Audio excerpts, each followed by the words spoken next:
கோவில்களில் தரிசன கட்டணம் விதிப்பதற்கு ராமகோபாலன் கண்டனம். ஓமனில் விபத்தில் பலியான தமிழர்களின் உடல்களை தமிழகம் கொண்டுவர உறவினர்கள் கோரிக்கை உள்ளிட்ட பல செய்திகளை செய்திச் சுருக்கம் பகுதியில் பார்க்கலாம்.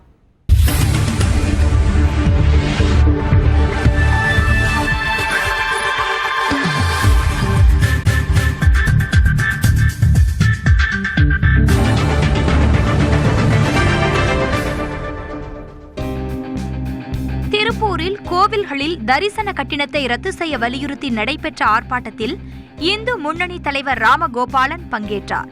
ஆர்ப்பாட்டத்திற்கு பிறகு செய்தியாளர்களிடம் பேசிய அவர், கோவில்களில் தரிசனம் என்ற பெயரில் பக்தர்கள் பணம் கொள்ளையடிக்கப்படுவதாக கூறினார். கடவுள் காட்சி பொருளுக்கு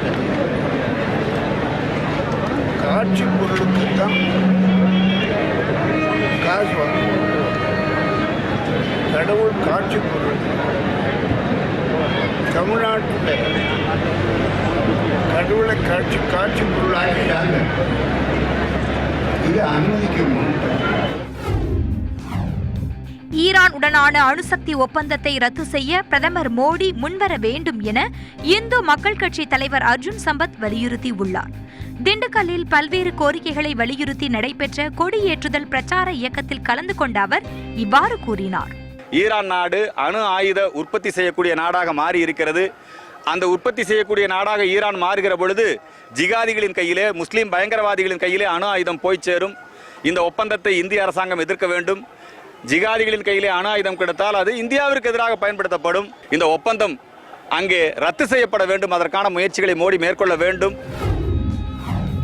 திருப்பூர் மாவட்டம் அமராவதி ஆற்றில் தடுப்பணையில் குளித்த 2 மாணவர்கள் சுழலில் சிக்கி பலியாகினர். அனுமந்தபுரத்தை சேர்ந்த கூலி தொழிலாளி மாசி என்பவரின் மகன் சவுந்தரராஜன், பெயிண்டர் சக்திவேல் என்பவரின் மகன் பாலாஜி ஆகிய இருவரும் பலியான சம்பவத்தால் அப்பகுதி சோகத்தில் ஆழ்ந்துள்ளது. ஓமன் தலைநகர் மஸ்கட்டில் விபத்தில் பலியான தமிழகத்தை சேர்ந்த 4 பேரின் உடலை தமிழகம் கொண்டுவர உறவினர்கள் கோரிக்கை விடுத்துள்ளனர். இந்த விபத்தில் வேலூர் மாவட்டத்தை சேர்ந்த ஸ்டீவன், திவாகர், சுரேஷ் ஆகிய 3 பலியான சம்பவம் அப்பகுதியில் சோகத்தை ஏற்படுத்தி உள்ளது.